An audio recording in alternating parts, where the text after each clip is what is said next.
Now, I know I said I wouldn't do this very often, but already Valara strikes again in AoE Arena. This was obviously expected, but I am about top 50. I can go higher, obviously. I beat Cobalt because his team blew up, but I have been winning against a decent amount of people, and I want to show you guys my team, how I run it, maybe a variation or two in there.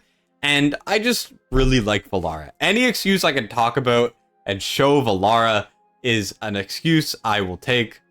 And I don't know, she's just my favorite character in the game, and she makes Arbiter teams good again.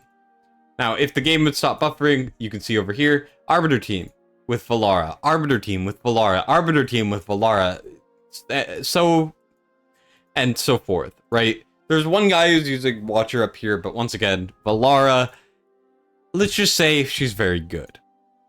And it's for a lot of reasons that you guys might not think about initially, but I'm getting ahead of myself. Let's go fighting against a pretty solid opponent. And this is the team I have been using. This is what all of the top players are using. Mine's a little weaker than theirs, but that's a-okay. Now, you guys are not going to agree with me, but awakening-wise, I am having to beat people with a lot more awakenings. My awakenings compared to other people have not been that crazy, except for, of course, Valara. I would say A3 Ing is very important. A2 Pope is very nice, but you don't really need it. And then A5 Valara, you could do this with A1, you could do this with A0. It's obvious, obviously you're just not going to do as well if you have less, right? That's just how the game works. I have 2 Unpolished in her, got a second Unpolished, put it in her immediately. She's great, I love her. This is the team. Now, some substitutions you can make. Narissa can be substituted for Eloin, and to a lesser extent, Pharisee. The thing is, Narissa not only does AoE damage reduction, but it's very good for AoE because the damage that you have to take is insane. And she reduces 20% of it, 30% at A1. I don't have the A1. But she also puts Inspiration out on your Ingrid, which is very, very nice. Next, we have Magda. Magda can be swapped out for Diao-chan. Can be swapped out for, I think I saw someone using Constant. I do think Magda is best for the damage increase because Narissa puts out Inspiration, Magda puts out damage increase. They both work together, but you can't stack Inspiration. Anyways, with that out of the way, let's get into the fight. I'll try to explain why Valara is so good as we go, but there's a lot to talk about, so bear with me here. Anyways, what we're going to do immediately is as soon as we get 12 cost, we're placing Valara right here. You can place Valara 1 tile back, but obviously this allows her to deal damage sooner, which in turn makes you deal with the waves faster, which is obviously what you should be doing, right? Now, the reason why Valara is so good is not just that her damage is insane, it's that her cost is really low. She has only 12 cost, which is insane, and she's an Arbiter, and her AoE damage is good. Works for later rounds too. So, if you have Morite and Bond skill, which if you don't, why? His banner was last week, then you're going to be able to use her immediately. And one of the biggest issues with Arbiter teams before is the fact that they could never get cost without a cost gen, because Ingrid, Praetus, some of the most expensive units in this game. So obviously we have Valara here to do that. Her damage is good to the point where she allows you to actually survive because she does so much damage and she can clean up just on her own for the beginning. She allows you to survive long enough to gain that cost, which is very valuable. Now, obviously she hits like a truck, yada, yada, yada, but either way. Now, you're going to see that we're actually not clicking her ult, and we're not going to click her ult for a while. The only thing is on the second round, make sure that you click her ult either when it gets to 2 hammer charges or when they start to walk into her range. So you can see that they're about to walk into her range. You can click the hammer now. The Praetus hammer is very good for finishing, dealing damage, and most importantly, boosting your Arbiter's damage, which is exactly how we are going to be using it for most of this fight. Now we get to the third round. The third round is the round that for this timing, now I'll show a different timing after, but for this timing, we are going to wait for the timers to appear above the heads of the enemies. We're going to wait for a fraction of a second, and we're going to immediately ult. Now, this is going to depend based on how much rage regen you have her built. We're going to click her ult basically immediately there, and as soon as they start to get into her range and she starts to attack very frequently, we're going to click the hammer, give that damage boost, place down Ingrid right there for a little bit of extra damage. Valara is going to chain and do a ton, and we're going to deal with those enemies very fast. Ingrid's going to do a beam. If they're very tanky, you're going to be able to kill it just fine. Either way, that is round 3. Now, round 4, we're going to have to wait until Ingrid is about to do her big beam. As you can see, she's done 4 attacks. She has a different animation too if you want to check it out. But basically, hammer before she does her big beam. Make sure she has this buff, which is the ring around her, before she does the beam. And we're going to try to do as much damage as possible. One of the main things is you have to survive the first 4 rounds before you can get a healer. And if Ingrid or Valara dies or gets close to it, you are in a bad spot. So you have to try to do as much damage as fast as possible by making sense of the ults and the Praetor's Hammer and stuff in order to survive. Now we're going to clear that because we got some good RNG. Another thing to note is this team specifically is designed for later. This is not for early on. So quickly, I'm going to click this hammer before it gets to 2 stacks just to help deal with this. And yeah, basically the later rounds, we're going to delete everything. So we just need to survive until then, pretty much. Here, we're going to struggle a little bit to kill these things. So I'm going to click Valara ult, and we're going to barely survive. That is exactly why we need Valara's ult to be triggered so earlier. Just because we need her ult up for that phase if you're having issues, because then we'll obviously lose if things go wrong. Now, Ingrid overdrive is getting wasted because they were very slow. This is going to differ depending on who you face, how much BP they have, how slow they take, which is very annoying, and also how much attack speed your Ingrid has. These are all factors that are in play, so keep that in mind while going into this. Here I'm going to click Praetor's Hammer just to get a little bit of extra damage. We can place down Magda. It's very important that you survive long enough by killing these enemies as soon as you can so that Ingrid and Valara don't die. Don't worry about what the other side is doing, what your opponents are doing. Focus on what you are doing. That is what you have to do. So here we're going to try to wait a little bit and try to clear this wave. We're going to click Valara ult early on wave 7, try to push him back, maybe trigger the hammer for a little bit of extra damage. It doesn't matter at the end of the day. You can kind of eyeball it from here. The main things are try to weave in Ingrid's overdrive and Valara ult as much as you can. Of course, they're leaking, so this is probably going to be too much of a win to where it's kind of hard to show. But right there, as you can see, we're going to clear this just fine. Valara and Ingrid are going to delete it. And we're going to win because the opponent is, despite being an Apex, and despite being in top 100, I cannot, for the life of me, find a good opponent. This is like the 5th time I have tried to record this from scratch, and they have leaked. I'm at 2,400 points, and I literally can't find a good opponent. Valara is doing insane amounts of damage, Ingrid obviously as well. Either way, I'm struggling to find someone. So I'm going to try to find someone, get to around the same spot, and I will get back to you guys. So bear with me. I'll be right back.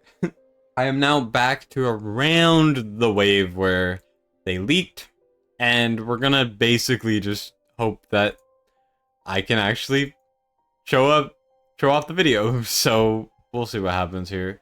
Anyways, we're going to Valara. We're going to push back all of these guys so that we don't get completely molested, even though we are going to get partially molested.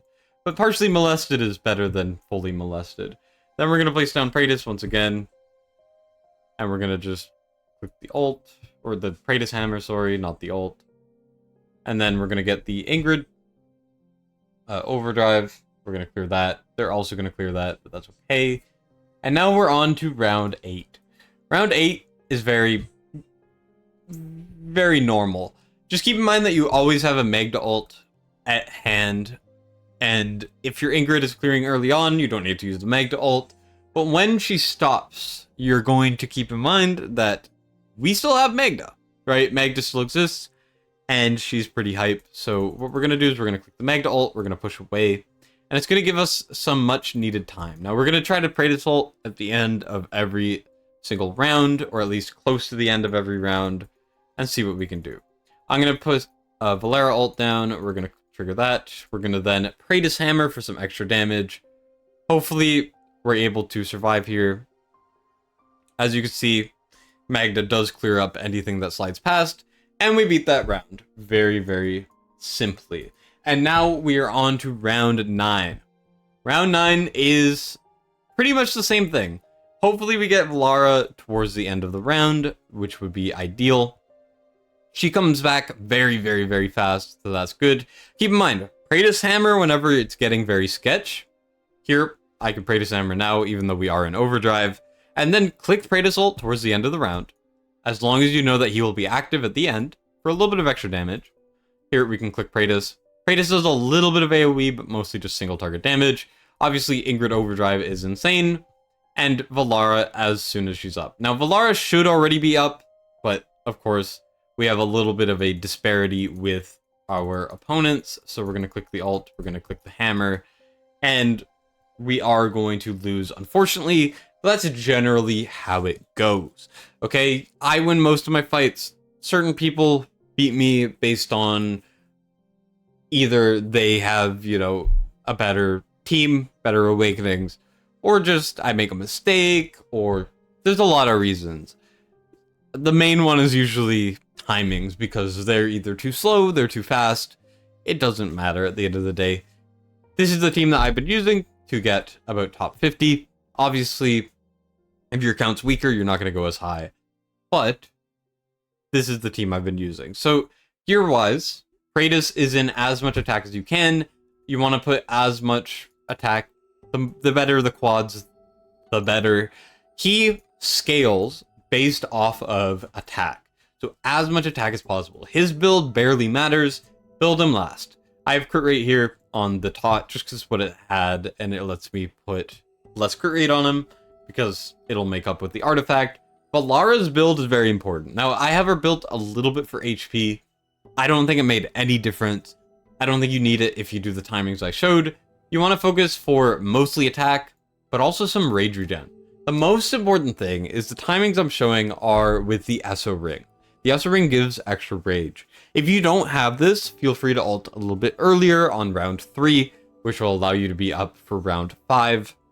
That's completely fine, but this is the build that I have been using. I have some rage, as well as some good pieces, obviously, but it's arena. You gotta build them as best you can. Exclusive artifact as well. If you don't have it, you could use the helmet, but the exclusive makes it push back every time you click your ult. Then Ingrid, we have full attack with as much damage as we can. If you do have a quad, you might consider using something like this. I do not have any on this account, so we went with this, just for some more damage. You're going to have to change things up based on the attack speed. Keep that in mind. And then Taught as well. Magda, I have a Lunacy Visor for some extra block, but also built for DPS. You don't really need that much HP, but I would recommend building with some HP. Reduces the strain on Narissa. Narissa you want to build with either Wings of Grace or Invig. With attack, you want to aim for attack speed, and then any healing stats you can, but focus on mostly attack, because she does put out inspiration on your Ingrid. That is what I've been doing. There are a couple other timings I have tried, which I'll show right here. We're gonna probably lose this one. Love is very good at arena, though I will definitely change to the timings I showed. But this is another alternate timing that you could do. So here, this is gonna work best on lower BP targets. Higher BP targets, you are gonna leak. But if you're hitting people that are not at 600k, which I've hit quite a few of, you're going to be able to use these timings. So you can see we don't ult on the second wave either. Obviously, we use the hammer right there for that damage increase and kill that round. Then on round 3, we're going to be obviously doing no ult because this is different timings. We're not going to ult on round 3. We're going to ult on round 4, which is going to allow us to kill it pretty fast. Obviously, they have a optimized run here based off of their defensive BP. So we're going to have a disadvantage here. But then we're going to clear this round. go into overdrive last second, and we are going to win. Then we're going to have Valara up pretty well for this round, which we're going to ult pretty soon, if I'm not mistaken, and then clear this round first as well, despite it being an overdriving Ingrid. These timings worked very well for me, but once again, these do not work on higher BP targets. So that's the one downside to these. Now, we're going to clear this pretty fast.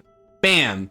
Instant clear. You see what I mean? You see why this is my auto? Because lower BP targets get absolutely demolished, and that carries over to the other runs. Just keep in mind, Prey Assault towards the end, Hammer to help clean up, and using Valara towards the end of the round to help clean up.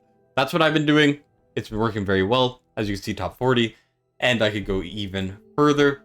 Anyways, I just wanted to share the arena. Now, once again, arena now is full of variation. Variation, variation, variation.